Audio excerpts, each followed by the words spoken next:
Hey, everybody. We are live. Sorry about that. We had a little bit of hiccups this afternoon with browser issues on my end, and And mine. we're good. Yeah, Apparently, StreamYard does not like Chrome, yeah. but Or drummers. or anything. What's up, Ian? How are you, man? I am good. Welcome. We're here tonight with a good friend of mine, a local good friend of mine. His name is Juan Calixto, and we're just going to talk a little bit about where he's come from, where he's at, where he wants to go, and talk about upcoming tours and whatnot. Yeah. What we're going to do here is give me 1 second to just make sure everything is online correctly with Twitch. Live now, yes, good. And YouTube is good. Okay.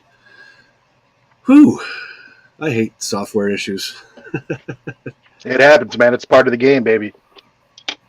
All right. So for all the people in here commenting already, I apologize. There's been no responses to your comments. Welcome in, everybody. Welcome in to my moderators from Twitch and everybody else I see here on YouTube. Action cough Mac. Oh yeah, okay. It's not because of the Mac solely. Anyway, let's go ahead and get a little background from you, Juan. We usually do is we ask our guests to go ahead and give some information on what it was like for you growing up. What kind of music you were exposed to in your household, and what or who or when in specific made you realize you wanted to pursue music for a living. And go back as early as you can, man. Take it away. Cool. Yeah. So, I mean, for me, um, I had like very vivid memories of being in the car with my grandfather. He'd always be listening to like these old Spanish cassette tapes, and the music it would just be like so crusty and old. I'm talking like 20s, 30s, but dude, he loved it. And I feel like that just gave me some insight into what it felt to see somebody react to music that they loved. So I think early on that kind of planted a seed. And then as I got older and I was exposed to different music, like my mom would be listening to house music and freestyle. So I feel like that's kind of where my pop roots came in and the electronic stuff. Um, then I was really big into Michael Jackson and that whole era, Motown. I thought I wanted to be a singer for so long. Um, and with schooling, I I had friends who played drums, but I didn't yet know that I wanted to be a drummer. I just thought it was really cool, and any chance I got, I'd just go over to their place or at school, just like, hey, can I sit behind the drums? Um, so saxophone was my first instrument. It was small, it wasn't as loud, and grandparents said yes to that one. But dude, some time went by, man, and I begged and begged and begged for a drum set because like there was just something inside of me, after I had and begged all my friends to play their drums that I knew I wanted to do that. And I was about 11 when I got my first drum set. I'll never forget. I was sitting on the couch and my grandma's like, "We're gonna do this for you, but don't ask us for anything else. You need to commit to it."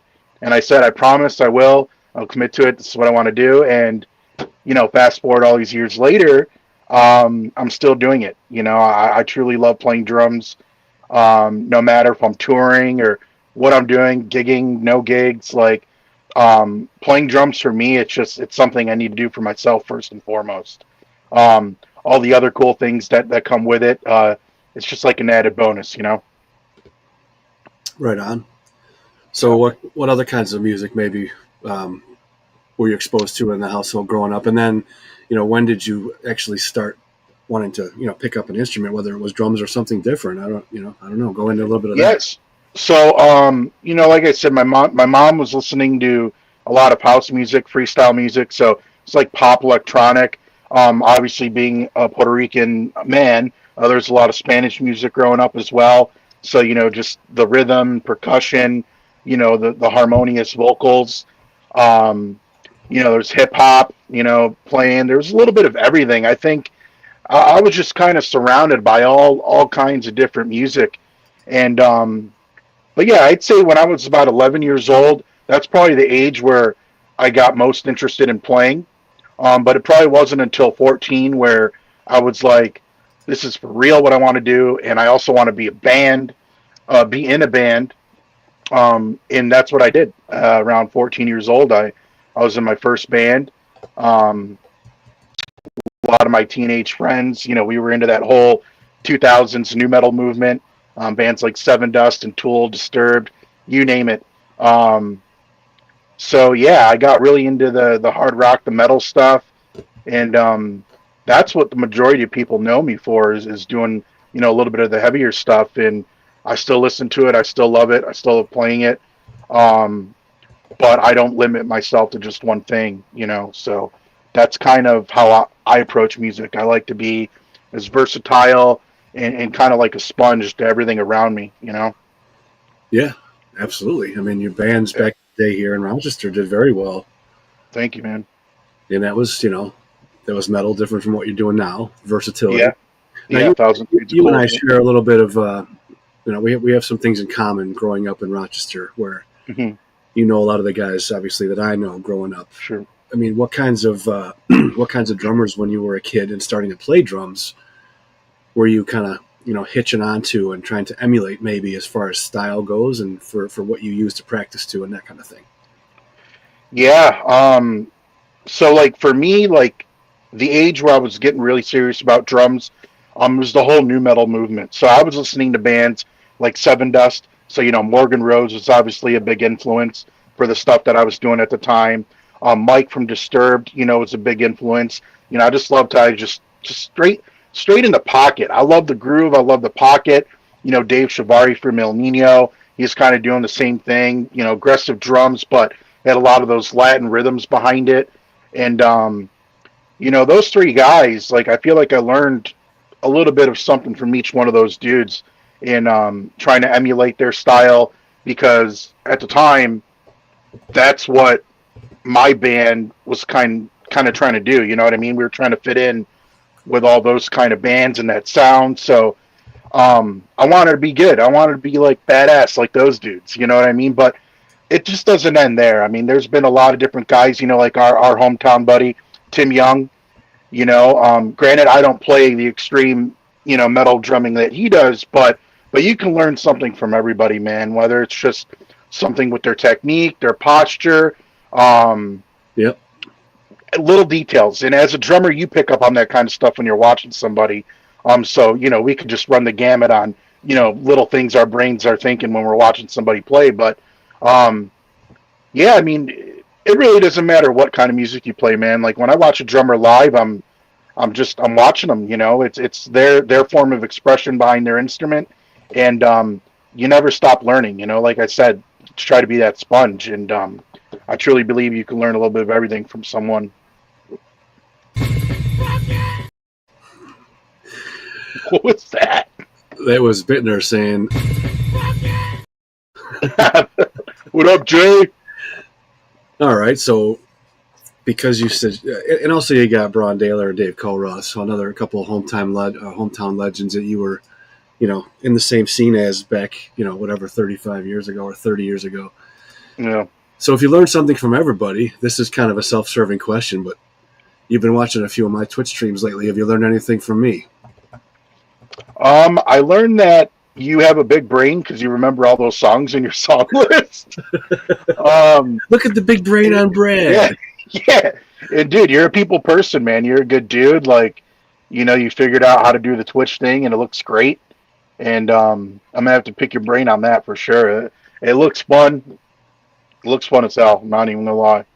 Yeah, it is fun. And, you said something a minute ago. Like, if somebody were to come up to me and say, hey, this guy Juan, and I'm like, yeah, have you ever seen him play? I'm like, yeah, of course. I've seen him play a few times.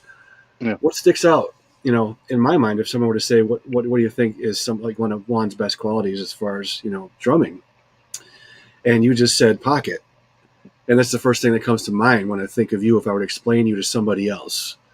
Yeah. Like you're a pocket butter master. Like you just sit in Thank that you, man. pocket. You're not trying to showboat. You're trying to play exactly what's right for the song. And you're like a metronome without listening to one. So I take that as a compliment, dude. Yeah, yeah, I mean, we'll get into that later, but on one of my last tours, like some dude was like, my sound guy overheard some guy telling his friends like, Yeah, dude, all those drums are just playback. I'm like, well, I'll take that as a compliment because, I'll stop right now if you want to go up and play. Yeah, they're live, bro. Yeah, yeah, yeah. So, yeah, thank you, man. That I really appreciate that. What's in your ear then when you're playing a show live? Do you have click? Does Time Cop play along to it quick because of sequences that are in and out, or I'm on Click. Those guys aren't on Click. okay? And what Yeah, else I'm is in on your ear mix Click. then? I have my own stupid voice in my ear. I do all my own cues and count-ins because, dude, when I'm going and I'm in the zone, I'm on autopilot. There's very minimal thinking from me. I'm just in the zone performing. So, in my ears, sometimes I got to remind myself, hey, we're pausing in, 4 beats, or like the bridge is coming up, or we're about to end. So I got cues in my ears and clicks, song introductions. Not that I really need to remember the names of them because I got them down pretty much now, but little stuff like that, I keep in my ears just to make it interesting. Sometimes I'll throw in something funny and I'll just be like laughing in the middle of a song because I'm like, all right, motherfucker, let's do this. So yeah, just stupid stuff, man. But yeah, I'm the only one on Click right now. Are you totally self-taught? Totally self-taught, man. Yep. The only lesson I've ever taken in my life, proper drum lesson, was actually with Dave Elich in when I Oh, was no living shit. in LA. Yeah, I did one lesson with Dave. And the only reason why I stopped is because it is as much as I wanted to be taught, I just couldn't afford that at the time. You know what I mean? I wanted to, I would have loved to do at least one, two a week, if time permitted. But I was thankful for the time. I feel like I learned a lot in that one lesson. That I can carry with me. As far as posture, things like that. Um, but at the end of the day, I still go into my bad habits as a player. I just do what works for me and what's comfortable for me, and as long as I'm not in any pain after a gig, I'm all right. Right on. Yeah. Well, let's go ahead here and let's show a little video real quick. Sure. Which one should I go with first? We'll talk about drum wave after. So there's Yeah. a No problem. 348 Hmm. and a 523, the one you sent me second. Oh, I don't remember what the first video is that I sent to you. Sure, the 5 minute one is probably a time cop one from New York or from LA. Yeah, Escaping the Void. Yeah, yeah, yep. All right, well, let's play this here real quick and give people a little Let's bit do of that. insight as to what kind of drummer you are. Cool. And while you do this, I'm going to contact a couple of guests that I have popping in. And maybe when the video's over, they will be here. Maybe not. It might be a little bit later on. We'll see. But Sure. yeah, here we Sounds go. good. Here's a little bit of Jay's handiwork.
that dude's looking back at you like, man, this dude's locked in.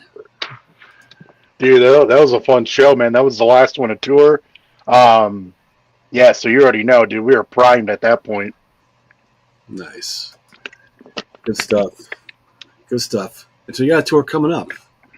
We do, yes. Time Cop 1983. I can't even talk, dude.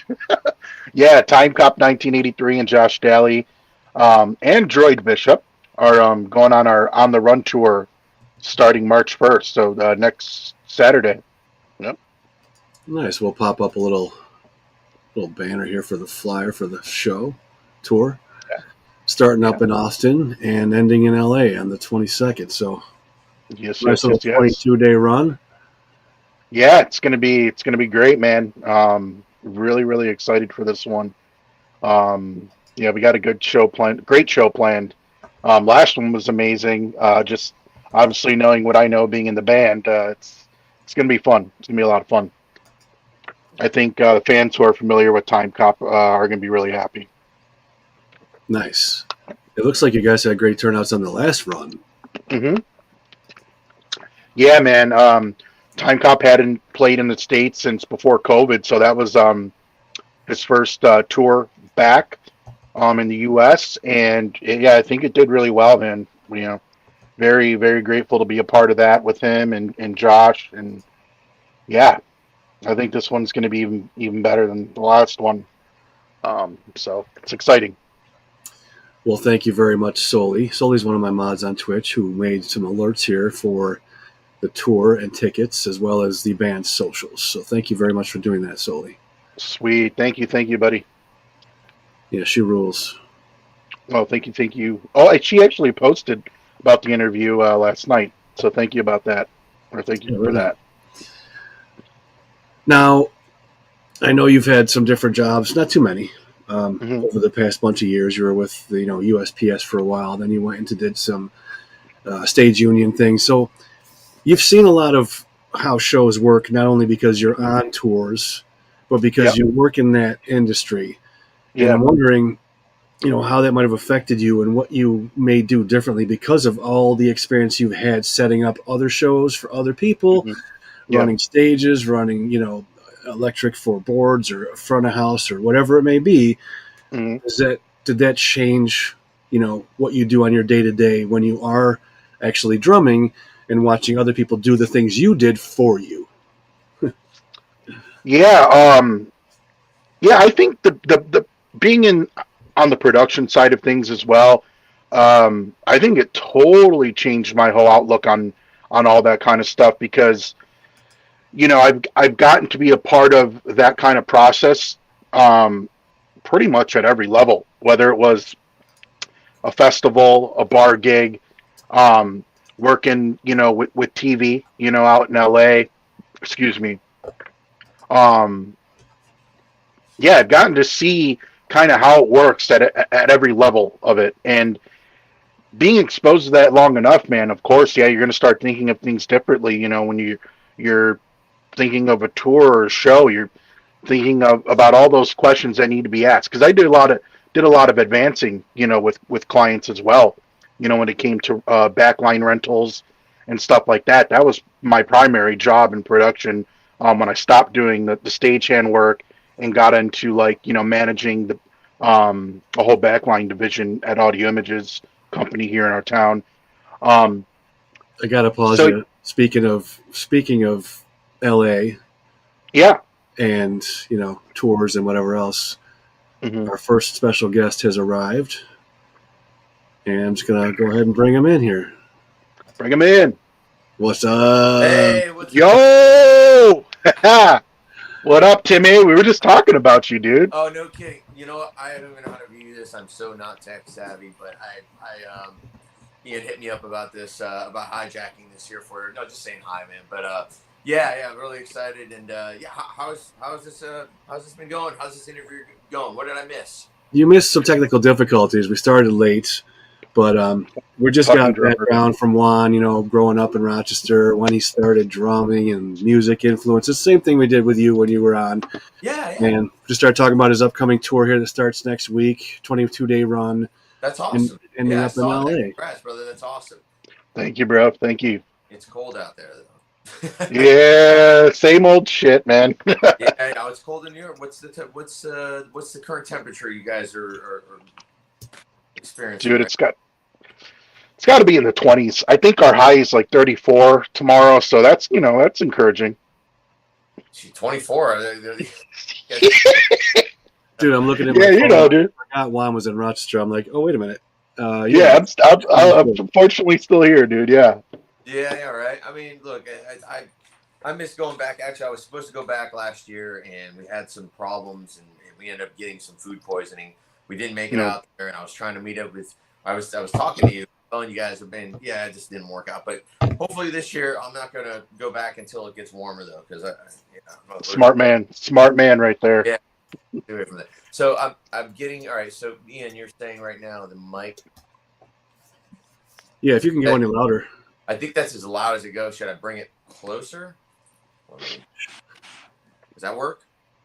Yeah, it's good. It's good. But yeah, you sound great, man. Tim. Okay, cool. Yeah, it's great though, because I feel like Tim and we both don't know where to look on our screen. I'm like, because I got my monitor over here. I'm like, where's the camera? Am I looking into the camera? What am I doing? I'm looking. I think it's right here. Right there. Yeah. So I have my man set up, and it's in this like box in the office in my house, and we're doing taxes, and there's all this shit everywhere. But yeah.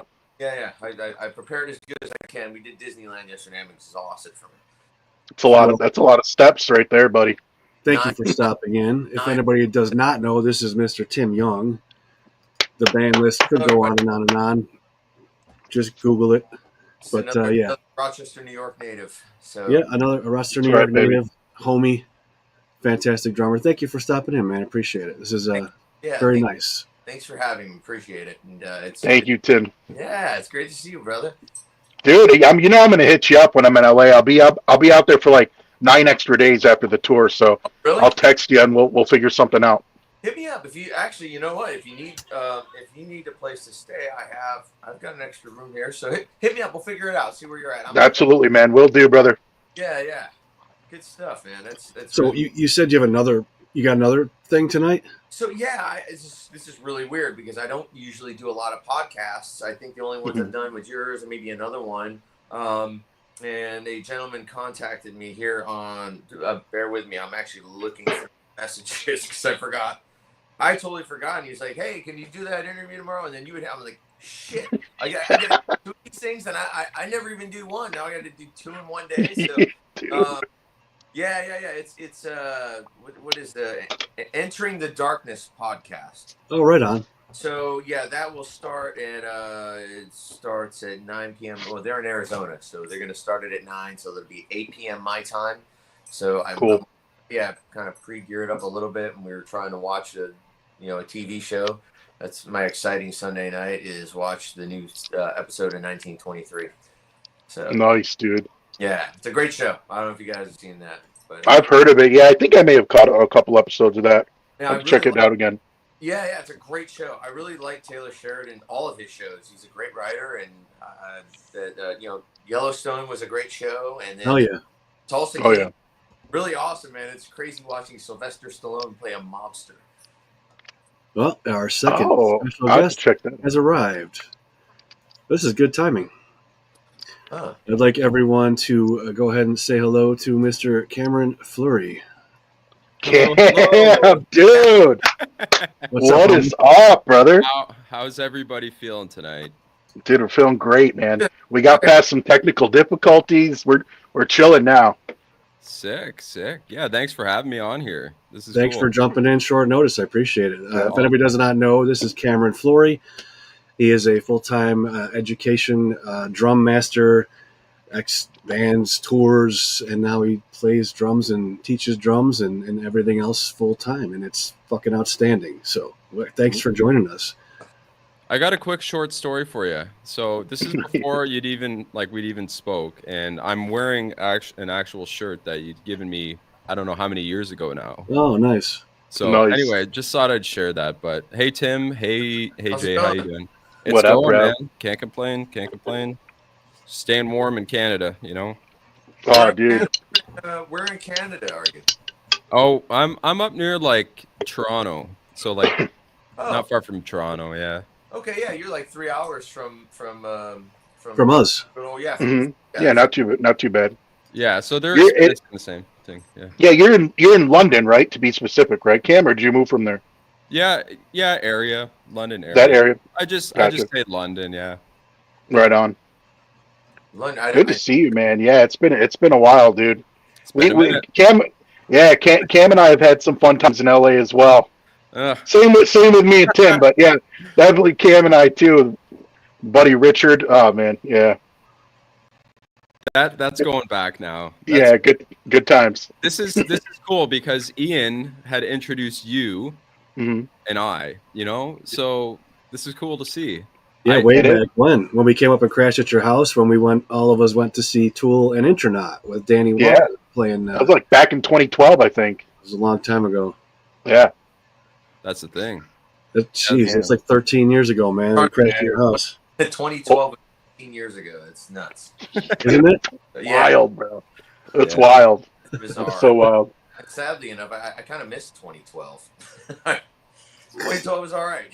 You know? We were supposed to all die, remember, dude? The Mayans were like supposed to take us out with an asteroid or some shit, or I don't Yeah, know. something we did with the Mayan calendar or something. Yeah, it was like supposed to end. Everyone was freaking out. Was it 2012 that was supposed to happen? Was that? I think so. Remember, they made a whole movie about it. Well, I remember 1999. Oh, you're talking about Y2K. Oh, they had Y2K. Then it was 2012. Crash. They just reset it and just went back to zero.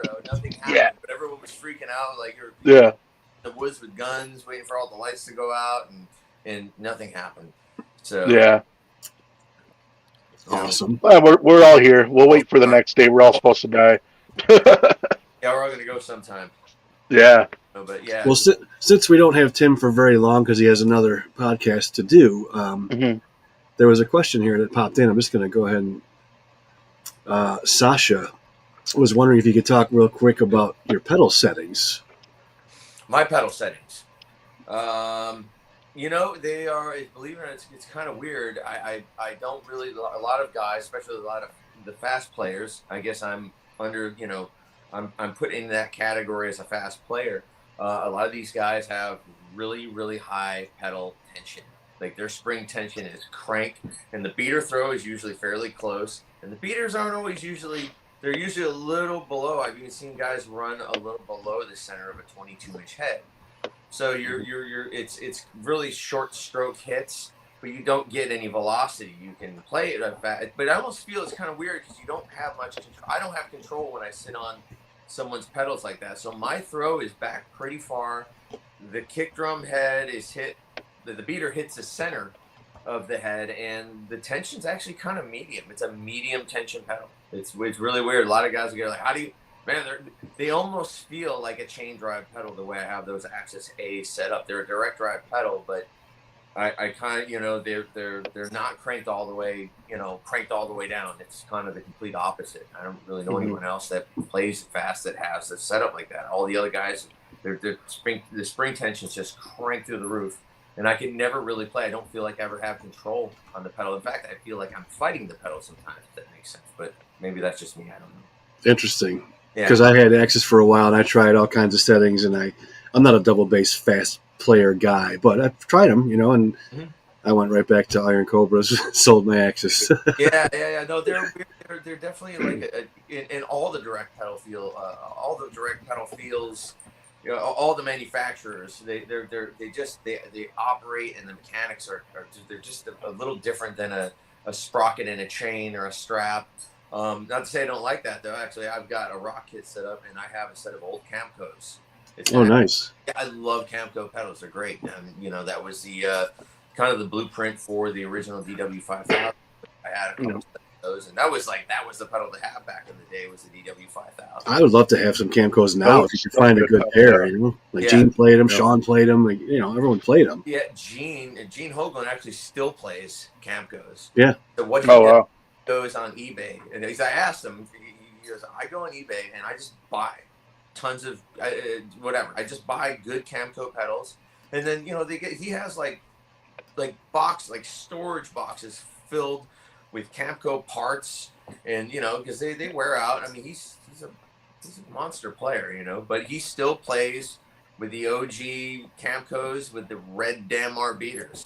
Yeah, the Danmars. I was just going to say that. Yeah, like the OG setup, man. But it works. It's tried and true. I mean, he still makes it work great. So, I'm not too familiar. There's so many other single, or direct drive manufacturers now. Yeah, ACD.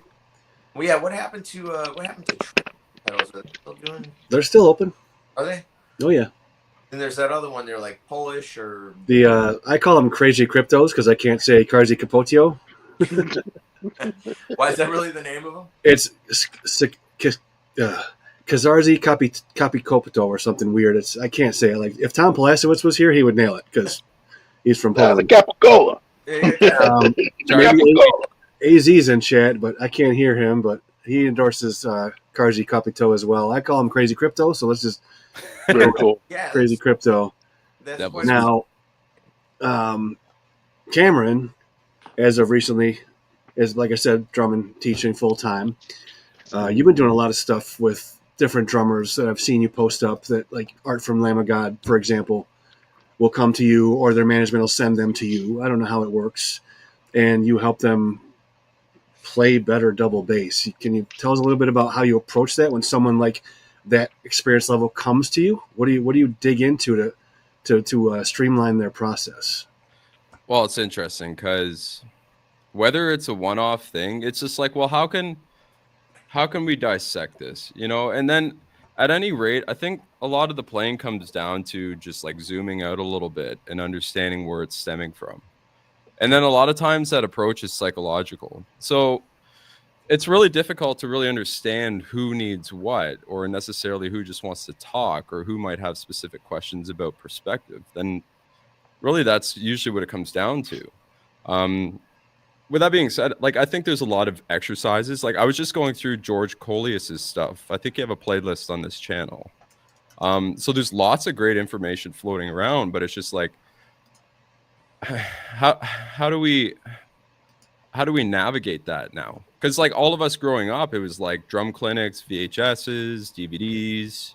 Now it's just like you log on and you're like, what do I want to learn today? And then maybe that's kind of like balancing that out, right? So to kindly directly answer that, they just reach out to me personally, and so it's just always like, hey, what's going on? And then you end up connecting, and you just kind of shoot the shit. And yeah. So well, good for you, man. I'm happy for you. That's awesome. Yeah, me too, man. I'm very happy for you too, brother. Well, I got lots of work, man. Like lots to work on. Like the books, man, they never end. There's so much stuff, like even digging into the past. There's a really cool new Cobham book that just came out, a Picaro book and a Gad book. And it's just like, because like there's a lot of great players now, like especially you, Tim. Like you guys are sick, man. Thanks. And it's just like, how do we tap into like the new age and what came before that, like standing on the shoulders of giants with like respect and just trying to do something that's unique. It's kind of hard because everybody's like playing the same notes, but it's like, how do we not? It's been an ongoing thing too. It's a progression. It's generational. You know what I mean? Like since the Beatles, people have been saying this every 12 years, or whatever the frame may be for the progressions to take place. And I saw your video about, how does the next thing happen versus repeating something someone's always or already done. And I guess you can't think about it that way because everyone's going to actually have pieces of their influence come out in their music, be it intentional or not intentional. You know what I mean?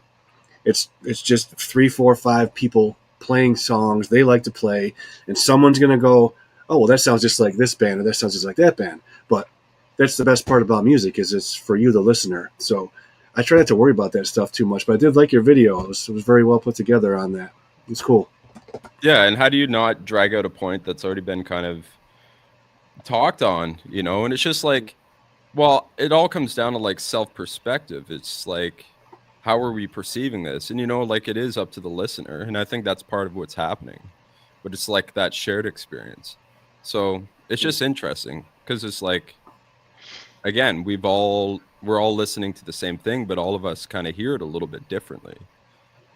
Yeah, I agree. That's a good point. I think everyone executes things differently too. Everyone has a different feel on something. I mean, you could get 5. It doesn't even matter. It doesn't even have to be drummers. You could be a guitar player. Get 5 guitar players to play an Eddie Van Halen, just any Van Halen song off of, let's say, Atomic Punk.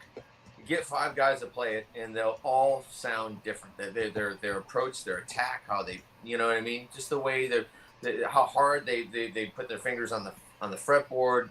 There's so many different variations, and I think that's kind of neat. Is it always comes out as your own feel, because we all have our own separate feel. No one can really fully mimic another person's feel. Right. You can learn a song, but like you're never going to play it maybe quite like the original way it was done. So I think that's just trying to, and we all borrow as artists. We all borrow from one another. I think it's just maybe where it's not too blatantly obvious who you're ripping off, but kind of incorporating it and making it your own. Because I mean, even me, I've borrowed so much stuff from, like we were talking about Gene Hoglan. I was just listening a couple days ago. I was listening to a band he did, Punch Drunk. It was a band that he did, and I think they were in Canada. But the drumming is like, there's so much crazy shit that he did on that recording. I'm like, wow, this is incredible. I could learn those, but I would never be able to execute his pocket, you know what I mean? That feel, and he's just got such a big, groovy, open pocket. Jeff Porcaro too. I was just listening to Toto a few days ago. I was talking about him, and what an incredible musician, like overall. But everyone knows the Rosanna Shuffle, but no one can really quite play it like Jeff plays it. It's well, we Bernard Purdy, but who am I? But dude, to touch on your point, Tim, that kind of goes back to what I mentioned earlier to you, Ian, before these guys popped in. It's like, no matter what part of your stage of your career you're at, no matter how long you've been playing, every time you're at a show or watching another artist play, you can learn something. You know what I mean? You soak a little bit of that in, and it's just, I don't think that ever goes away. You know what I mean? And so, it's kind of the same thing you're talking about, Tim, that I mentioned earlier. So that's cool. Yeah. I'll go back and even comment on that again, because even when Tim was 15 years old, when I was watching him play shows that his parents brought him to, I noticed your posture. I learned better posture from watching you play, and up in the warehouse, I'd stop in and watch you play. You've always had incredible posture, and there's people in chat going, "Is that an Morbid Angel drummer?" Yes, it is. No, that's me. That's Tim. Morbid Angel, Hate Eternal, Hank 3, fucking World Under Blood. The list goes on and on and on and on. Yeah. Yeah. Tim's done quite a bit. Guy. But posture, yes. I learned that watching you. That's really interesting, man, because that's something when I get on the kit, I'm not directly thinking about. You just get on the kit and you just do what the hell you're doing. But I don't really think about how I posture myself. I always like to be, I don't really like to slouch, just generally speaking. I always like to kind of have decent posture whenever I'm doing something. But I never like to be below the kit where the kit was above me. I always kind of sat myself up a little higher. I think that was, I think I started doing that a little more in my later teens and early 20s as well. Just getting, because I'm short. I'm not a big guy. I'm 5'6". So, and my arm span is not the same of a guy like that's, I don't know, that's 6'1". Like some of those rock drummers, these long, like Tommy Lee's this tall, lanky dude that has really long arms. So his posture, he sits really low because his body build is completely different. It's probably easier for him to get around the kit, sitting a little lower, perhaps. I don't know. Yeah. But it's really, I think at the end of the day, maybe you took note of it and it felt good for you. You're like, oh, this feels right. Okay, I think I need to continue to do this, because sometimes I've experimented with, pedal settings and where this, or maybe repositioning something, and you're like, nah, I don't like that. I don't like that at all. Yeah. Maybe and there's a comment in chat right there that is hugely important, at least for me, and I'm sure you guys would agree. Throne height is, to me, the key for, one, your posture, and two, relaxing and playing faster or slower, I guess, but faster on the kicks. If your throne height is not right, you're going to be doing extra things. And Cam, why don't you take this one on and expand on it? Because I'm sorry, Tim. Yeah, no, I was agreeing. I was like, yeah, that's a good technical question, actually. Right. So I think Cam would be the one to most, not to compare people's knowledge, but thrown height is the most important thing. Yes or no? I mean, what does that come down to for you? I'm gonna I'm gonna like not future based. I'm gonna go back in time a little bit from when I was like 19 and stuff. And I'm sure everybody. What's that? I said time cop. Time cop. Like even when you're gigging live and stuff. I think at one point, like I never even really took that into effect, like the throne height and a bunch of shit. I would just set up and play. You know what I mean? So it wasn't like, of course, we're getting older, but I think now to touch on that, it's just like everybody's a little bit different. Ian, you're likely taller than I am. Tim and I are roughly the same height. Same with Juan. Same, yeah. What do you mean likely? We've hung out like fucking 50 times. Yeah, you got us all beat, Ian. Way to rub it in, buddy. And so I think there's like what I'm getting at is like there's a really like a scientific way to approach things, but then there's also a way of like showcasing experience that where some guys like even Lombardo can go up on stage in an arena and sit super low and still pull off shit like that, you know? Yeah. So I think there's something to say about that too. So it's kind of like he's an anomaly though. I mean, because to compare, he's tall too. He's almost as well. He's not. He comes up to about my eyebrows, I guess. So he's taller person. He's like about 5'11", 6 foot. But yeah, he sits really low, and I'm wondering because he doesn't seem to have any issues from it, and he still can do it the way he's always done it at his age now, and that blows my mind because I think anybody else that sits as low as him wouldn't have the same results if they kept doing it at the frequency as someone like Dave Lombardo does. So I don't know. I think he's an anomaly. Yeah, so I mean, like that just goes without saying. Like we have more information now, of course. Like things are progressing. There was an old video, like a V8 double bass drumming VHS video online, and just like looking at like guys like Terry Bozzio and a couple other guys playing on there, Joe Franco. Oh man, I remember the Bozzio videos on VHS. Yeah, his Austin Autos and yeah. It was crazy because those were like. Do you remember like? How old are you, Cameron? Are you around my age? I'm kind of old. Not 40 yet. You're 40. You're not 40 yet. Not 40 yet. Not 40 yet. Okay, you're close. Yeah, I'm well past 40. But I remember the VHS tapes. Like, man, how expensive they were. Like these instructional tapes. And there was no YouTube. There was no way to really. So the only thing you could really do is listen to use your ears and just keep rewinding to learn something.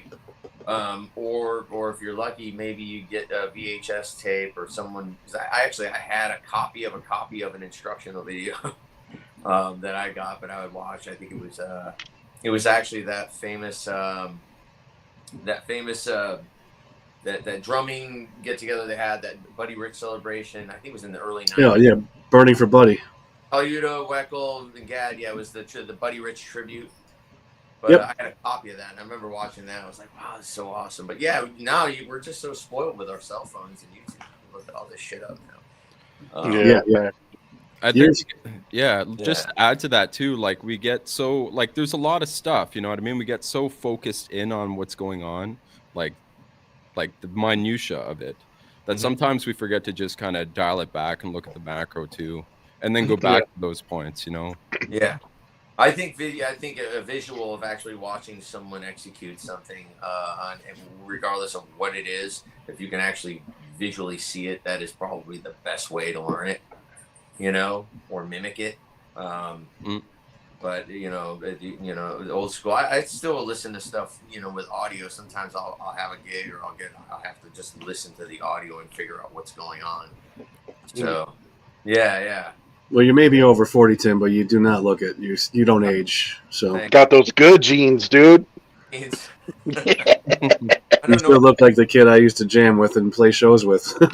Yeah, man, I was not really nice to my body in my 20s, but I'm glad of this now. As you get old, you gotta, just more maintenance, more upkeep.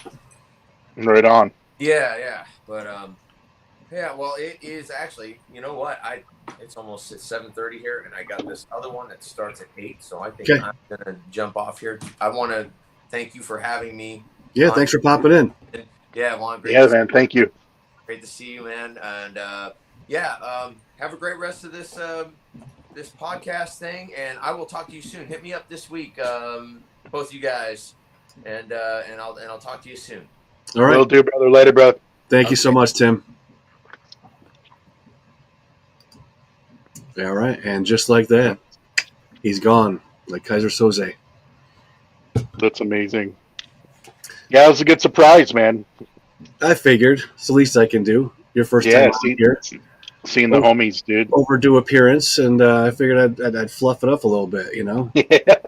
Yeah, it's great. I mean, dude.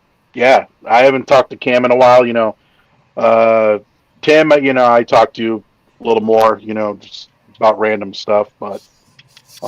Yeah, man, it's great to see you, dude. I really am happy for you, Cam. You know, it's cool to see. Like, I'll just be surfing, one of your videos will pop up, and I'm just like, look at my boy. You know. How about you, man? How you doing?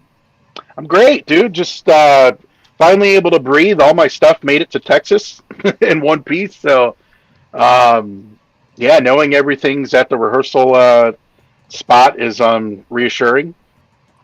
you taking your? Go ahead, Cam. Sorry. Oh, I just don't know the backstory. I kind of like just came. Oh, right on.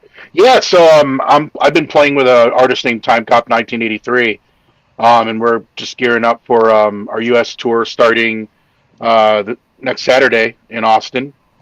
So I'm going to be rehearsing out there. I leave on Wednesday to meet up with the guys, and yeah, we're going to get in the van and go play some shows. Beautiful. Yeah, Nice, man. Warm and sunny Texas. You're gonna start off. I hope so, dude. I hope so. Anything above 40, 50, I'm cool. I'll take it at this point, you know. That's fair, yeah. Hopefully it's warmer than that, but I mean anything than what we're dealing with weather-wise right now is good with me. So you get to play your own drum kit. Yeah, I've been lucky enough the last this is my second tour with him, so yeah, I've been able to use my kit both times.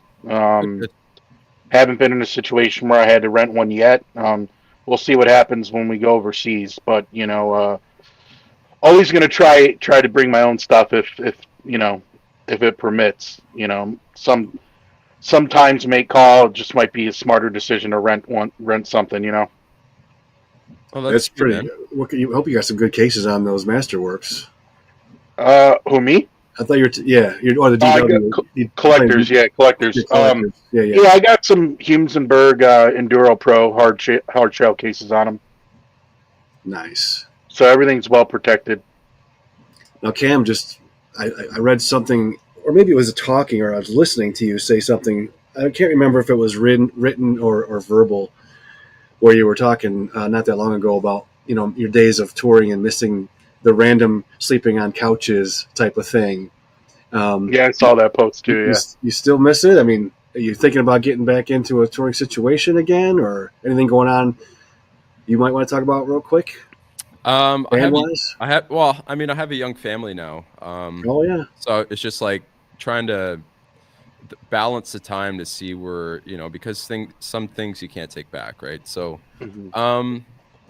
yeah, just trying to balance that. We do have an online project. It is called A Visceral. There's nothing online yet. But yeah, we do have an EP written, so that's got to be launched. And then outside of that, no intentions of being on the couch or guy on the couch or anything. So I do. It was a great experience, you know, and not saying it's over necessarily. It's just some of those fleeting thoughts that you have, you know. It's just like you see a lot of other people doing. Alex Cohen and I had this conversation too, because he's experiencing a lot of challenges, and just the fact that there's a lot of people going out on the road, and you're like, you know, that'd be cool, but it's just like, yeah, trying to balance that, right? So it have to be the right situation, I suppose, the right gig, the right tour. Yeah, absolutely. Within, you know, without, you know, cherry picking or anything like that. That's not fair either, you know. So. Sure. Well, for those who may not know, when I met Cam way back in the day, he was playing in a band out of Ontario, Canada called Terror Horse. Mm. And if I'm not mistaken, wasn't there some not so far distant news with that band, or is it totally done? Well, that's a good question. Sorry. Johnny on the spot. That's a good question. If I say no comment, it's still a comment, right? That's still a comment. I feel like that counts. Okay. Well, we haven't rehearsed that material in a while, so it's about as much as I can say. Fair enough. You have answered the question. Fair. That's fair. The dude on the bottom is Cameron Fleury, ex-Terror Horse, and maybe future Terror Horse. We can't say. But he's a very, very, very schooled and amazing drummer, a full-time teacher and clinician, basically, out of Canada. Yeah, we missed you down in Anaheim this year.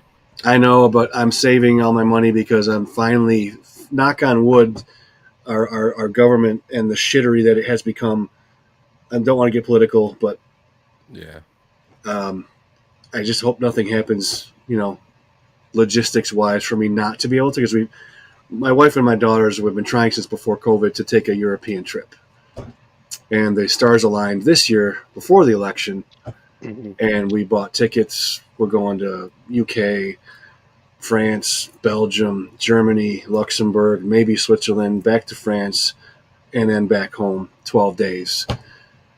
So I'm saving my pennies. Instead of going to NAMM, I would have spent $3,000, $4,000 if I went to NAMM. So I decided to keep that so I could stuff food in my face everywhere I go in Europe.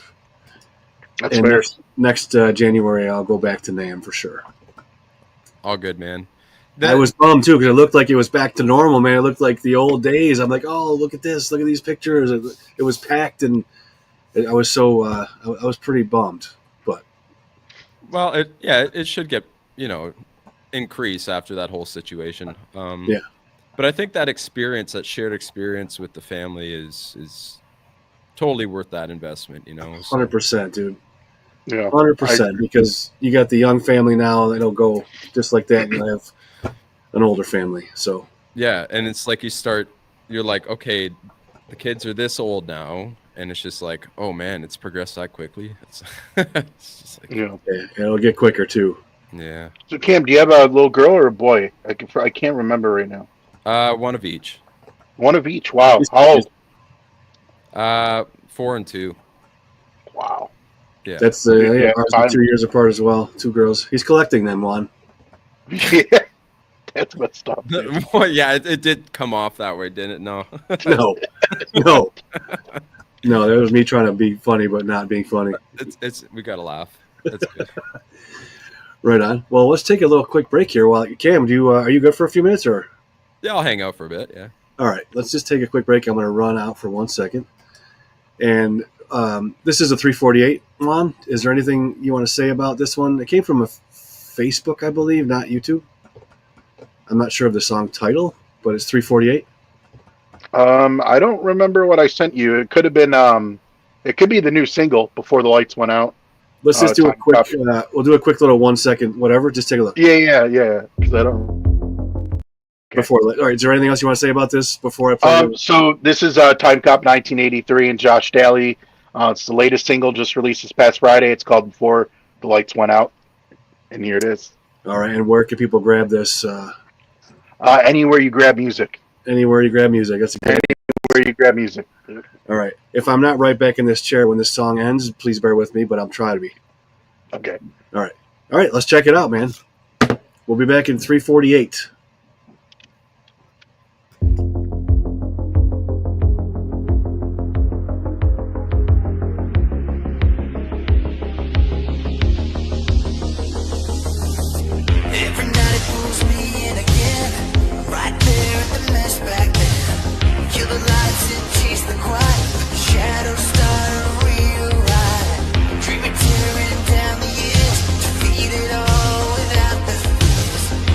Fighting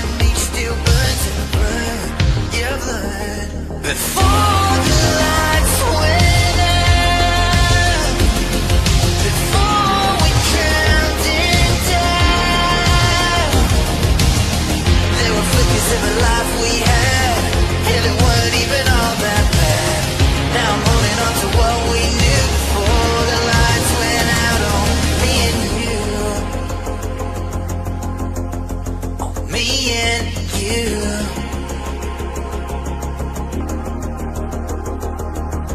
Still recall what you used to say. It's in my memory every day. It kills me that I made you cry. I still don't know the reasons why. I give it all up for just one chance to play out a new circumstance, but I guess we'll never know. So come on, let's just let it go. Before the lights went out, before we drowned it down, there were flickers of a life we had, and it weren't even all that bad. Now I'm holding on to what we knew before the lights went out on me and you. On me and you.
Nice. Now, was that He's back.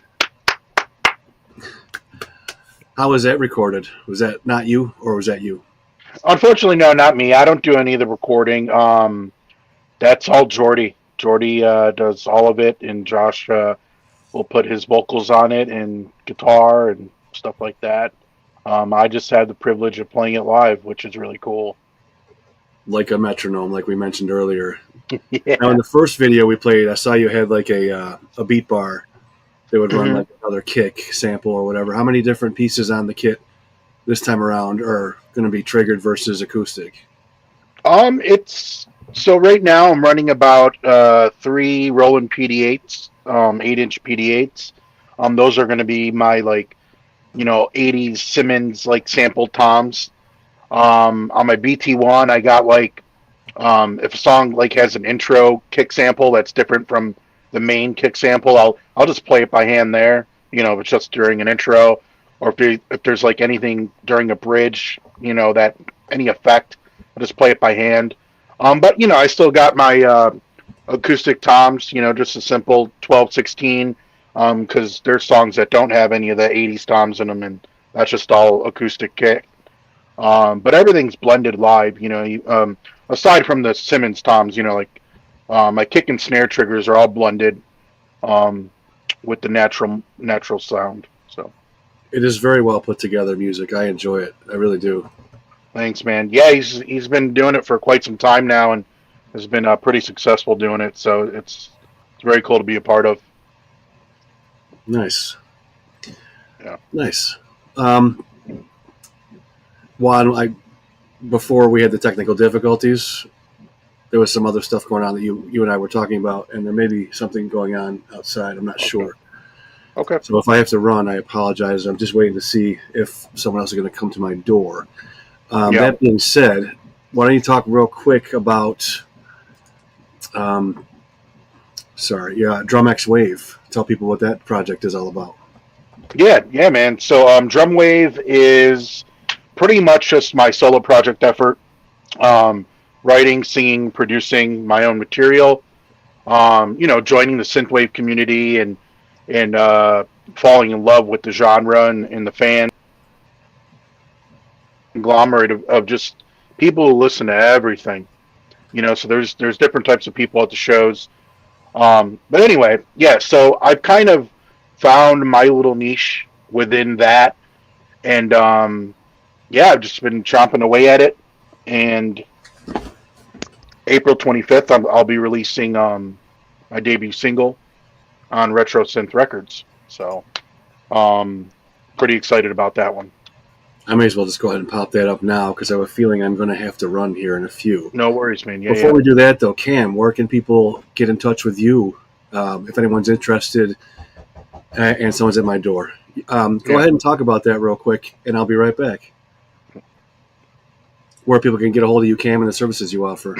Yeah, gotcha. No, you can just Google my name, or you can just send me an email, Cameron@CameronFleury.com, and yeah, see if there's a possibility in helping you out with your drumming.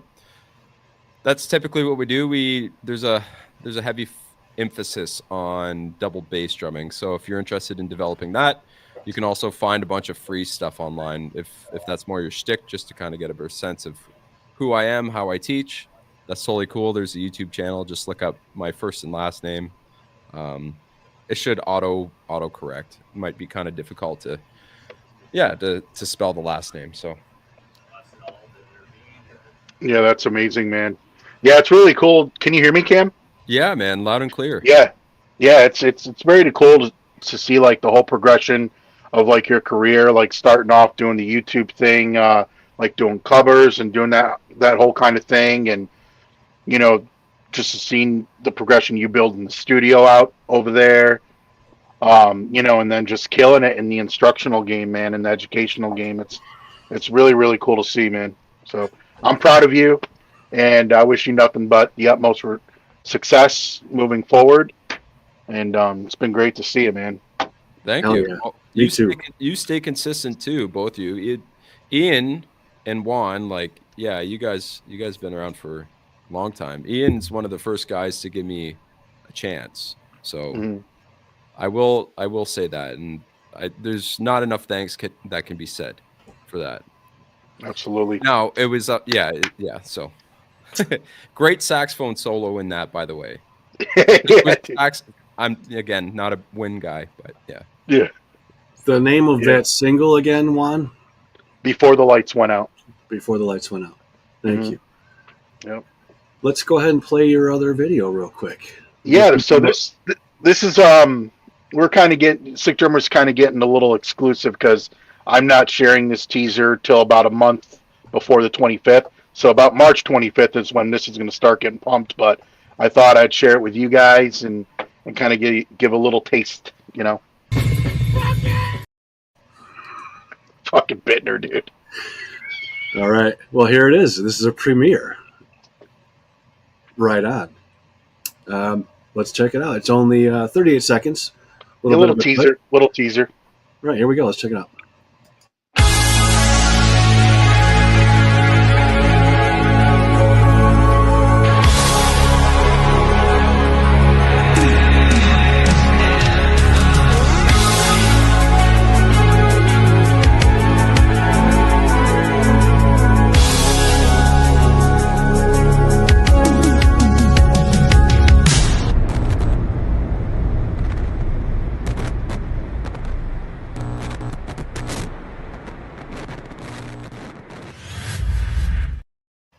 Damn, dude. That's it right now. Doing all that from home. April 25th for the rest. Yeah, so that song I teamed up with a duo out of Columbus, Ohio called Chroma Cloud. Great people. Brian and Jamie. I was starting to write demos for Drumwave. I had this song, and I loved Brian's work from another group of his called Void Chapter. It's kind of like aggressive electronic, metal, rock, you name it, like just a cool like conglomerate of just genres that I love. But he had this group he was forming called Chroma Cloud. I'm like, dude, let's do something. So this song's been in the making for quite some time. Brian played guitar on it, sang vocals on it, and Jamie also sang on it. This was before I decided that I was going to sing on my own stuff. So yeah, it's exciting, man. I got a lot of cool ideas in the pipeline. Some cool potential collaborations in the pipeline. So I'm very excited to get that started as well. Nice. Yeah. And here's my mods on Twitch, being rulers as they are. There's where you can get a hold of Cam. It's CameronFleury.com. It was posted by Heavy Kettle. Thank you so much. What is this one here I missed? Yeah, let's take this one here real quick. A question from Sashil, if I'm saying that correctly. Awesome. If I'm not, I apologize. Cam, what are your thoughts on loose or tight bass drum settings? I'm not sure if they're talking about the heads. I'm guessing the heads. And your experience with both. Or maybe they're talking about springs. I'm not sure. Yeah, it's interesting. Yeah, bass drum head tight, springs medium. I've tried.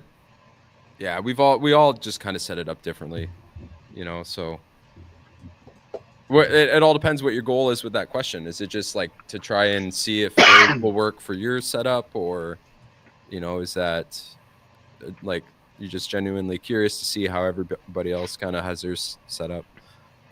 Yeah, I will say though, when I was prepping for the Timecock gig, and it was like my first like gig having to really use triggers. Yeah, I did watch your trigger video and tried your method of having the super tight bass drum head, and I had that thing stuck pretty good, and just to kind of help with the rebound, and not getting misfires. So yeah, thanks for that. It worked though. It did, yeah. I mean, obviously, you still got to, work within the parameters of threshold and all that kind of crap. But yeah, yeah, no, it was great, man. It's kind of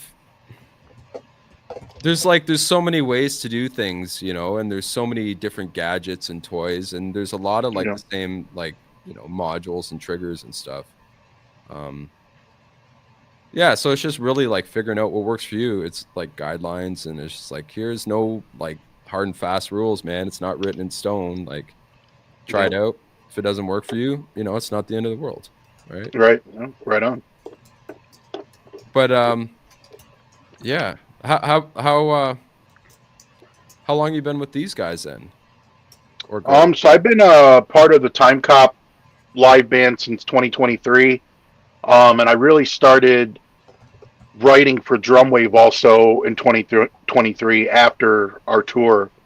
So yeah, it's kind of all started around the same time, to be honest. Initially, I started trying to write my own music back in during the pandemic. Essentially, I bought my first recording setup and was just messing around. But it wasn't until 2023 where I feel like I really had some direction, and it made sense to where I wanted to go musically. And then one day I was just messing around with the vocals and my voice over the stuff I was writing, and I'm like, well, you know what?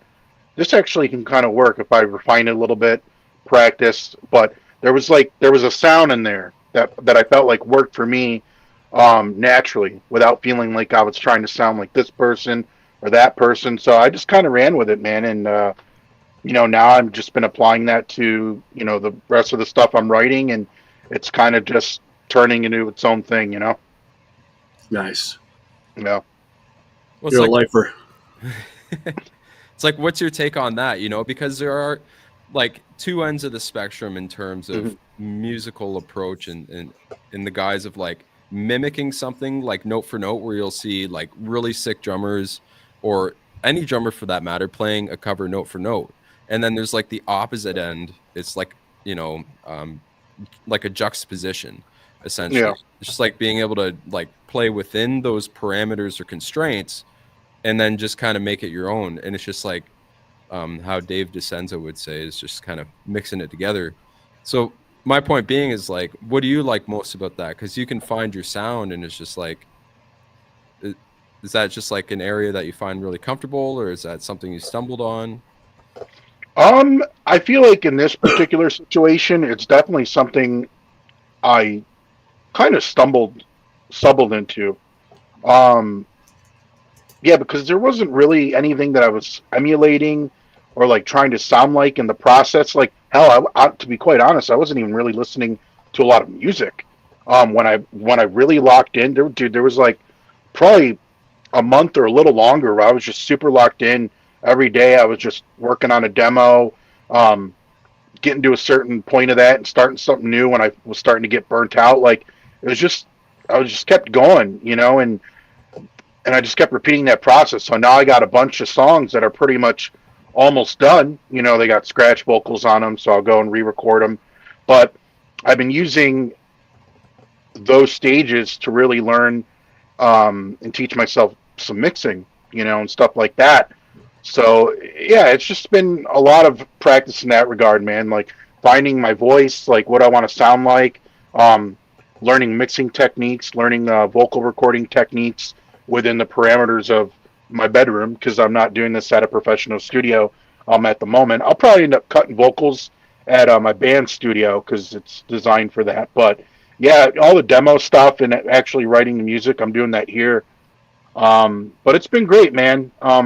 But if I were to look at that question like from a drummer standpoint, like if I was doing a cover video just on drums, I like both, man. I like it when dudes just fucking just do their own thing over a song because it gives it character.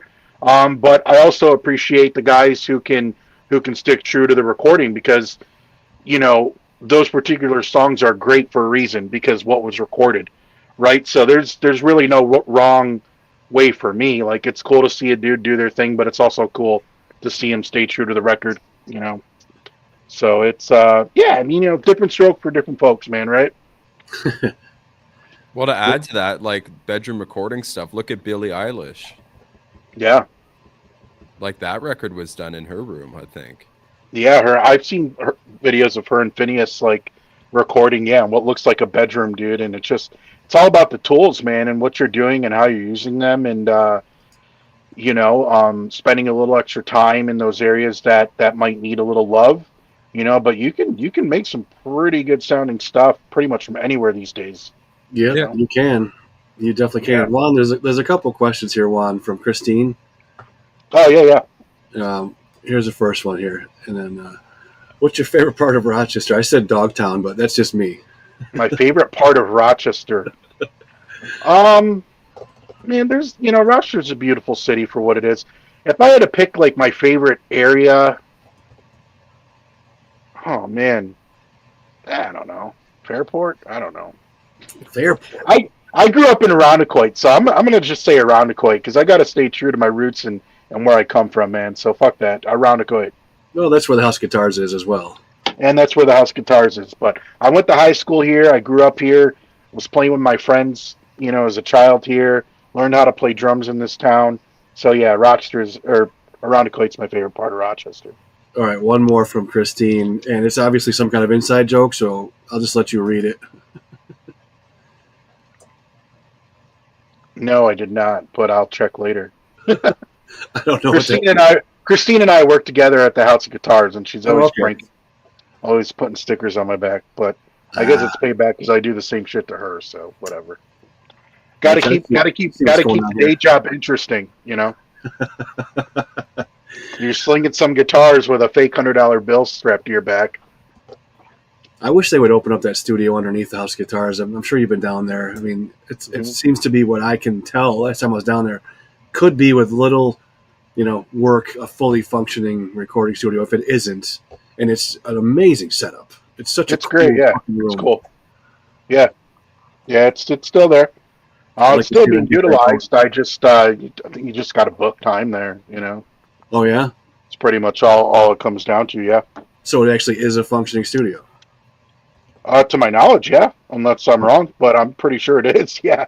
Wow. I don't know that they have a dedicated engineer there at the moment. Yeah. But yeah, I mean, to my knowledge, it's a functioning studio. God, it's such a cool room. Actually, last time I was in that room with Tim. Oh, right on. Yeah. Well, right on. Yeah. Yeah, that's great, man. I'm excited to see him when I go out there. Well, I wish you nothing but the best. Continued success. You're a hard worker. You're a fucking grinder. And good luck on this tour. You know, if you get some footage from the tour, hit me up. I'll be glad to share it. You know, whatever. Be safe, Cam. Thank you, Good luck man. with you and your family and your continued success with your own endeavors. I'm still super proud and happy to know someone like you who went from doing jobs that he didn't like to being able to do what he did like for a full-time income. It's fucking astounding, dude, and I give you all the credit in the world for doing it, and I wish you all the best too. Appreciate it, man. Yeah, man. Juan, break a leg out there, man. Thank you, brother. As we say up in Canada, keep your stick on the ice. Yeah, dude. Hey, I might actually be doing that for real because it might be a little cold in some of the places I'm going to. So we'll see. But make sure yeah. you wear your toque, eh? So. Lift it up. I went to a Sabres game yesterday up in Buffalo, man. 8-2 they won against the Rangers. It was the first time I've been there in a couple of years. It was fun. That's Good insane, times. man. But again, thank you for taking the time out of your schedule and your family life to pop on here on short notice, Cam. That was really Thank you super so cool much, of you. Cam. All good. This was cool. And ironically, whatever happened there to have this shirt on before making that connection was some weird, like, I don't know, meeting of minds. It was meant to happen, bro. It's cool. Appreciate your time, both of you, and it was really good to see you both virtually. And we'll have to do this sooner because it is a very short drive to Rochester. We'll have to slam some garbage plates. Yeah. Oh, dude, I'm so down, man. Last time I went to Toronto, it took me 2 hours and 38 minutes. Yeah, that's quick. That is quick. That's very quick. Yeah. It was no border wait. Traffic was cool. I mean, I wasn't going crazy fast, but I was speeding a little bit. As we do. Cruising in the pocket. Yeah. We'll have to get you on another one of these, Cam, where you can stay longer and talk more about your stuff. But again, thanks for hopping on. People see me enough. It's all good. And thank you for everybody in chat. Anthony Zakari is here. I didn't mention him earlier. He's another Canadian drummer who's fantastic in his band called Prospects out of Toronto. If you like Between the Buried and Me, Faith No More, and Lamb of God, you'll like Prospects. And he's fantastic. He's one of the best drummers on Twitch. Killer dude. Thanks for hanging out, Anthony. And thanks to my Soli and my Heavy Kettle mods for hooking up those commands so people can get your URLs and whatnot. And when this video is done and posted, I will go in and put all these in the description. But unfortunately, I can't do it right now or beforehand, but I'll do it afterwards. All good, brother. And to everybody who joined us, it's been a pretty good numbers run here this evening. There's been a lot of people in and out. So thank you so much to everyone who came in. Our next interview is going to be March 1st. And it's all but confirmed. We're going to have Dauber Beverly.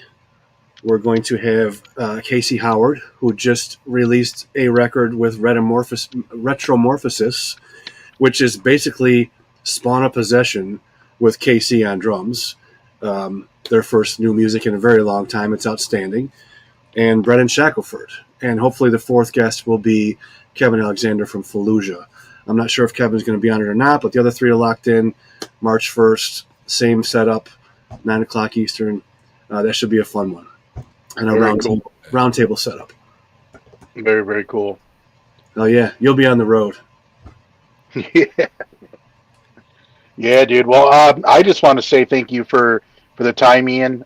We've been knowing each other for a long time, so it's very cool to be on this and to be involved with the magazine in some capacity. And thanks for letting me talk about the stuff I have going on, man. It's very exciting, and yeah. Fuck yeah, man. I'm very, very grateful. Well, when you get back, let's get a Dogtown plate. Yeah, you still got to come to the studio and play some drums sometime, man. Yeah, I know. Told you, you're always welcome, dude. Yeah. Well, I'll quote John Lennon, life is what happens when you're busy making other plans. Right on. Yeah. All right. Well, much love to your family, Cam. Safe on the road. We'll talk soon Much again. love, brother. Everybody in chat, thank you so much. Yes, thank you for everyone who tuned in. I'll end this like I do every other stream, and that's just by saying we are done. We're Thank done. Later. Peace. You guys can hang on for a second. I'll end the live stream, and Thank you, everybody. We'll see you soon. Cool.